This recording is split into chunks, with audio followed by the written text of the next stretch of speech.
क्या आपने कभी किसी ऐसे दिमाग की कल्पना की है जो कि एक इंसान की तरह सोचता है लेकिन इंसान नहीं है वो?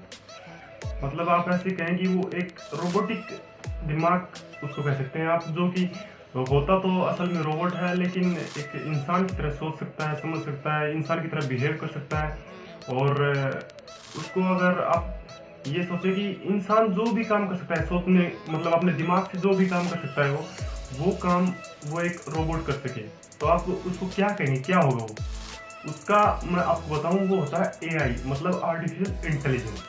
इसलिए इसका पूरा मतलब है कि इंसान के द्वारा बनाई गई सोचने की एक शक्ति जो कि इंसान ने बनाई है, लेकिन वो एक इंसानी दिमाग नहीं है क्योंकि हम इतना कैपेबल नहीं है कि एक पूरा इंसानी दिमाग जो हमने भगवान ने जो हमें दिया है वो सेम टू सेम उसे बना सके। लेकिन हमने एक रोबोटिक दिमाग बनाया है जो कि मतलब इंसानों की तरह सोचने समझने में सक्षम है। अब ये माना जाए कि इसकी खोज किसने की, तो जॉन मैकार्थी ने इसकी खोज की। मतलब इस एआई को जो जनक है उन्हें जॉन मैकार्थी को माना जाता है कि इन्होंने उसकी खोज की। उनके अनुसार इनका मानना था कि एक ऐसे कंप्यूटर प्रोग्राम का निर्माण करना, एक ऐसी बुद्धिमान मशीनों, इंटेलिजेंट मशीनों को बनाना जो कि इंसानों की तरह सोचने समझने में सक्षम है। इसके कुछ प्रकार, मतलब टाइप्स भी हैं जिसमें आती हैं। जैसे कुछ टाइप में पहला टाइप ये है कि रिएक्टिव मशीन।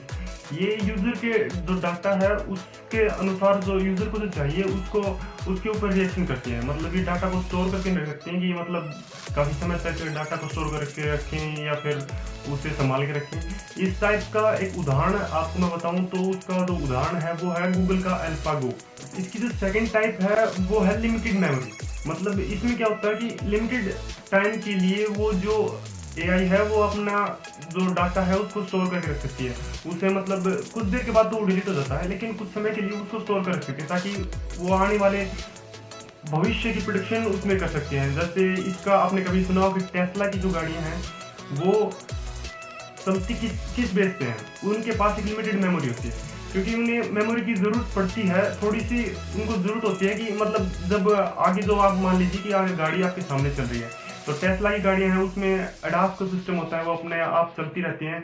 मतलब अगर आपको उसको हैंडल छोड़ देंगे तो वो कुछ मतलब अपने आप चलेंगी। अगर आपके सामने गाड़ी है तो उसकी जो आगे जो उसकी गाड़ी की जो डिस्टेंस है उसको वो अपने मतलब मेंटेन करके रखती हैं। वो ये पता लग रहा है किस स्पीड से अगली गाड़ी जो चल रही है, या फिर आगे जो गाड़ी है उसने ब्रेक अप्लाई किया या नहीं किया है, वो किस हिसाब से चल रही है। तो वो उस डाटा को कुछ टाइम के लिए स्टोर करके रखती हैं ताकि उन्हें आगे मतलब चलने में मदद मिल सके। एक और टाइप है इसकी, जैसे थ्योरी ऑफ माइंड। उसमें जो एआई है वो इंसानों की तरह सोचने समझने में सक्षम है। वो इंसानों की तरह सोच सकता है, इंसानों की तरह बात कर सकता है, और कुछ भी मतलब आपको लगेगा कि वो सामने आपके सामने जो है वो एक मशीन नहीं, वो एक आपके साथ कोई मतलब आदमी बैठा है, वो आपसे बातें कर रहा है। इसकी कई और मतलब इसके कई टास्क और भी हैं जो हम अगर ज़्यादा डिस्कस करने लगेंगे तो मतलब पता नहीं कितना बड़ा वीडियो हो जाएगा। अब हम बात करें कि एआई यानी आर्टिफिशियल इंटेलिजेंस के एप्लीकेशंस के बारे में, मतलब कहाँ यूज़ होते हैं। तो जैसे पहला ही हम यूज़ इसमें देखें तो वो है ई कॉमर्स के क्षेत्र में। मतलब जो आप शॉपिंग साइट यूज़ करते हैं, जैसे अमेजन हो गया, फ्लिपकार्ट हो गया, वहाँ पर इन आर्टिफिशियल इंटेलिजेंस का यूज़ किया जाता है। जैसे मान लीजिए अब आप कभी कोई प्रोडक्ट देख रहे हैं, उसमें आपको देखना है कि इसका साइज़ कितना है, या फिर ये कितना, इसका जो कलर है वो कौन सा चाहिए हमें। तो उसके लिए जो हमें जो हम मतलब सेलेक्ट करते हैं कि ये वाला साइज़ हो गया या फिर ये कलर हो गया, तो वो हमें कौन दिखाता है? सामने कोई इंसान थोड़ी बैठ रहता है कि मतलब हमें वो दिखाएगा हाँ भाई ये है। जैसे दुकान में जाते हैं तो हमें वो दिखाएगा कि भाई हमें इस नंबर का जूता चाहिए या फिर ये चाहिए। तो उसके लिए जो मतलब सिलेक्शन का जो पार्ट होता है उसमें कोई इंसान उसको सिलेक्ट नहीं कर रहा होता है, उसके लिए एआईज बने होते हैं, तो वो हमें इसमें दिखाते हैं। और इसकी मदद से ऐप्स में जो चैटबॉट का निर्माण किया जाता है। मतलब चैटबॉट जैसे आपने देखे होंगे पेटीएम में या फिर कई सारे जो हैं उसमें हेल्प सेंटर होते हैं, उसमें आप चैट कीजिए तो मतलब सामने से जो आपको असिस्ट करता है वो कोई इंसान नहीं होता है। उसमें मतलब कुछ फिक्स आपको मतलब जो है टाइप करना होता है ताकि मतलब आपकी क्या जो प्रॉब्लम है उससे आप क्या आपको समस्या आ रही है उस चीज़ में, तो वो आप उसमें भरेंगे तो सामने से जो जवाब आता है वो ज़्यादातर मतलब कोई इंसान नहीं होता उसकी जगह, वो चैट बॉट्स होते हैं। इसका जो नेक्स्ट पार्ट है मतलब किस जगह हम यूज़ करते हैं एआई का, उसमें है कि मतलब इजी लाइफस्टाइल। अगर आपको एक लग्जरी लाइफस्टाइल चाहिए उसमें भी आप एआई का यूज़ करते हैं। आपको भले ये पता ना हो कि आप किस जगह एआई का इस्तेमाल कर रहे हैं, लेकिन आप हर एक जगह एआई का इस्तेमाल करते रहते हैं। जैसे आप मान लीजिए आपके पास फ़ोन है, एक मोबाइल है, उसको आपको अनलॉक करना है, तो आप ऐसे मोबाइल पकड़ेंगे और जो वो उसका कैमरा होता है उससे अनलॉक हो जाता है फ़ोन, तो वहाँ भी एआई का इस्तेमाल होता है। अब मान लीजिए कोई, जैसे आपने नाम सुना होगा गूगल होम का, अलेक्सा का, वो भी एक एआई है। जैसे ही आप कुछ उनसे कहेंगे तो वो आपके साथ बातें करते हैं। आपको कोई चीज़ जो देखनी हो इंटरनेट के ऊपर या सुनना हो, तो आप उनसे एक बार कहते हैं कि अलेक्सा आप ये करो वो करो, तो उससे वो मतलब एक झटके में आपके साथ इंटरेक्शन करते हैं। आप उससे आपको जो चाहिए होती है, कुछ भी उनसे जो इनपुट आपने उनको दिया है और आपको जो आउटपुट चाहिए, वो उसको एक झटके में निकाल के देते हैं। मतलब वो आपके साथ बात करने में, समझने में बिल्कुल आपके साथ सही तालमेल आपका बैठ रहा है। मतलब वो एक इंसानी दिमाग की तरह सोच रहे हैं आप क्या उनसे कहना चाहते हैं। तो ये भी एक एआई का पार्ट है। अब हम बात करते हैं एआई के फ़ायदों के बारे में। मतलब इसका मतलब ये है कि आप जो काम कर रहे हैं, इंसान एक जो काम करता है उसमें काफ़ी ज़्यादातर तो हम गलतियाँ करते रहते हैं। मतलब कोई भी ऐसे मान लीजिए आप एक काम कर रहे हैं या फिर कोई कैलकुलेशन कर रहे हैं, उसमें आपके जो इंसान दिमाग है उसमें गलतियाँ होना लाज़मी है, क्योंकि आप सुना ही होगा कि इंसान गलतियों का एक पुतला है। तो एआई में ऐसा कुछ नहीं होता है। एआई में जो आपने डाटा स्टोर कर दिया है वो उसको एक्यूरेट दिखाता है। आप उससे गलती होना एक ना के बराबर है। वो गलतियां कर नहीं सकता क्योंकि वो एक कंप्यूटर दिमाग है।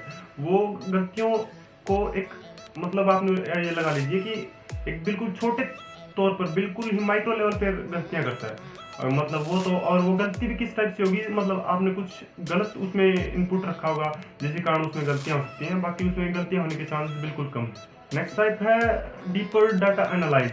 मतलब इंसान जो डाटा एनालाइज करता है उसकी तुलना में एआई एक अच्छे तरीके से उस डाटा को एनालाइज करके हमें एक अच्छा आउटपुट देता है, जो कोई भी कैलकुलेशन में एक सही सटीक बैठता है। इम्प्रूव्ड वर्क फ्लोज का मतलब ये लगा लीजिए कि इसका मतलब होता है कि काम करने के तरीके में आपको एक सुधार लाना, जिससे कि गलतियां बिल्कुल ना के बराबर हों। इसकी एक और फायदा भी है कि फास्टर डिसीजन। मतलब एआई जो है हमसे बहुत, मतलब आप ये मान लीजिए हम एक डिसीजन को लेने में काफ़ी टाइम लगाते हैं या फिर कुछ सेकंडों में, मतलब कुछ ज़्यादा बड़ी घटना हो सकती है, लेकिन एआई एक ऐसा दिमाग है जो कि एक डिसीजन को लेने में बिल्कुल आप ये मान लीजिए कि ना के बराबर समय लेता है। अगर उसको जो चीज़ सही लग रही है वो करनी बिल्कुल ज़रूरी है, तो वो एक झटके में डिसीजन लेता है। बहुत फास्ट रिएक्शन होता है उसका। अब हम बात करें एआई के नुकसान के बारे में, तो उसका एक नुकसान है हाई कॉस्ट। मतलब एआई जो है वो हर कोई अफोर्ड नहीं सकता। जैसे आपने कोई कंपनी खरीदी है तो उसके लिए आप एआई अगर लगाना चाहते हैं कि मतलब आपके जो कस्टमर्स हैं वो, मतलब अगर आपको कुछ उनके साथ प्रॉब्लम आ रही है तो उनको इंटरेक्शन में आप छोटा मोटा बोर्ड अपनी कंपनी में लगा सकें जो उनसे इंटरेक्ट करके, तो वो काफ़ी महंगा पड़ता है। हर एक कंपनी जो है वो उसको अफोर्ड नहीं कर सकती। अगला जो एआई का नुकसान है वो है नो क्रिएटिविटी। मतलब आपने जो उसके अंदर ये क्रिएटिविटी की बात जो आती है वो सिर्फ एक इंसानी दिमाग में है। मतलब हमारे जो दिमाग में जो न्यूरॉन्स हैं वो एक कोई भी कल्पना करने में बहुत सक्षम होते हैं। अगर आपने कोई सीन देखा उसके बारे में आप 100 तरह के क्रिएशंस अपने दिमाग में बना सकते हैं, लेकिन एआई के साथ ऐसा नहीं होता है, क्योंकि एआई सिर्फ एक जो आपने इनपुट उसके अंदर रखा है उस टाइप से ही वो उसके साथ इंटरेक्ट करके उसको थोड़ा बहुत क्रिएट कर सकता है। बाकी जो जिस लेवल पे हमारा दिमाग क्रिएशन कर सकता है उस लेवल पे अभी जो इस टाइम पे जो एआई है वो ऐसा काम करने में बिल्कुल भी सक्षम नहीं है, या आप ये कहें कि वो ऐसा काम या क्रिएटिविटी कर नहीं सकता। अगला नुकसान की बात अगर हम करें तो वो है इंक्रीज इन अनएम्प्लॉयमेंट। अब आप देख रहे हैं कि हमारे देश में कितनी बेरोजगारी बढ़ती जा रही है और आगे भी बढ़ती रहेगी।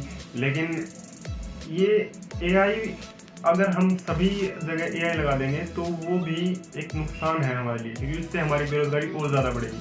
अब मान लीजिए आप किसी एक ऑफिस में जाते हैं या फिर किसी कंपनी में जाते हैं, वहाँ अगर सुबह आप गए नहा धो के, हाँ भाई मैं आज ऑफिस में जा रहा हूँ, और वहाँ जाते ही, ऑफिस में जाते ही, या आपका बॉस जो सामने खड़ा है और आपको पिछवाड़े पे लात मार के भगा दे कि भाग यहाँ से, तो आप सोचेंगे ये क्या हुआ। और वो हुआ क्यों? क्योंकि आपकी जगह उस एआई ने ले लिया है। क्योंकि उसके मैंने कुछ इससे पहले आपको फायदे बताए थे कि वो गलतियां नहीं करता है, वो फास्ट डिसीजन लेता है, और तो आप ये करने में थोड़ा सा अभी है नहीं, तो बॉस आपको क्यों रखेगा, इसलिए आपको वो बाहर निकाल देगा और आपका काम खत्म। तो इसका एक बड़ा नुकसान है कि ये हमारे जो अनएम्प्लॉयमेंट है उसका भी एक कारण बनेगा। अभी नहीं तो कभी भविष्य में जरूर बनेगा, और आप उस समय अपने घर पर रहेंगे, और क्या हो सकता है। अगले जो इसके नुकसान की बात हम करें तो वो है कि मेक ह्यूमन्स लेजी। अब ये मान लीजिए कि एआई ने अपना इतना वो कर दिया है कि पहले एक जो हमारे पास सिंपल फ़ोन होते थे, तो उसमें मान लीजिए अगर कोई नंबर कट जाता था या फिर आपको किसी से फ़ोन मिलाना था, तो उसमें ज़्यादातर नंबर आपको याद रहते। शुरू में आपने जो कॉल किया होगा आपके दादा ने या पापा ने, तो उनको ज़्यादातर नंबर याद रहते थे। लेकिन आज के दिन आप ये मान लो कि आपको आपके भाई का या फिर आपको दोस्त का नंबर भी याद नहीं होगा। आप सिर्फ नाम भरते हैं अपने फ़ोन में और आपके सामने नंबर याद हो जाते हैं, नंबर आपके सामने निकल के आ जाते हैं, आप उसको फ़ोन कर लेते हैं। या फिर ये मान लीजिए कि जैसे अब इजी लाइफस्टाइल की बात हमने की थी, उसमें आप ये मानिए जैसे गूगल होम है, उसमें आज इतना आपके सामने वो आ गया है कि आप ऐसे कहेंगे, जैसे वाईफाई से डिवाइसेस कंट्रोल होते हैं, तो आप उसमें कहेंगे कि गूगल ये वाली लाइट बंद कर दो, या फिर ये चीज़ चला दो, ये टीवी बंद कर दो, टीवी चला दो। तो उससे ये है कि आपकी लेजीनेस ज़्यादा बढ़ जाएगी, उससे आप फिर कोई काम करने में इतने इच्छुक नहीं होंगे। आप सोचेंगे यार क्यों दुखी होना है, गूगल ये वाली लाइट बंद कर दो। तो उससे ये है कि आप एक मतलब जो आपने फिल्मों में देखा हो, एक बहुत बड़े बड़े पेट हो जाते हैं, बहुत मोटे हो जाते हैं इंसान, तो इससे लेजनेस बढ़ती है। तो गाइस मैंने आपको जो अभी एआई के बारे में बताया, ये बिल्कुल छोटी बातें हैं, बिल्कुल आप ये मान लीजिए बेसिक सी बातें हैं जो एक नॉर्मल इंसान को पता होना चाहिए कि एआई है क्या। अगर आप एक डीपर वे में इसको समझते हैं तो ये बहुत बड़े लेवल की बात है, और इसके ऊपर एक वीडियो बनाना पता नहीं कितना बड़ा हो जाएगा, कितने घंटों की एक वीडियो बन जाएगी। और ये तो एक छोटी सी बिल्कुल ही 2-4 मिनट 5-10 मिनट की वीडियो थी, एक जो मैंने आपको एक समझाने के लिए बनाई कि एआई है क्या और असल में कैसे काम करता है, क्या इसके फ़ायदे हैं, क्या इसके नुकसान है, क्या इसकी टाइप्स हैं, वो सब आपको समझाने के लिए मैंने एक ही वीडियो बनाई है। अगर आपको ये वीडियो अच्छा लगे तो इसको लाइक ज़रूर करना, कहने की बात तो है नहीं। बाकी अगर आपको सही लगे तो लाइक करें और चैनल को सब्सक्राइब ज़रूर करें। कमेंट में आप हमसे और बातें पूछ सकते हैं कि आपको अगर कोई और इस टाइप की वीडियो चाहिए या किसी और टॉपिक के ऊपर आपको वीडियो चाहिए तो आप हमें बता सकते हैं, हम उसके ऊपर वीडियो लाने की पूरी कोशिश करेंगे। और आज के लिए बस इतना ही। जय हिंद।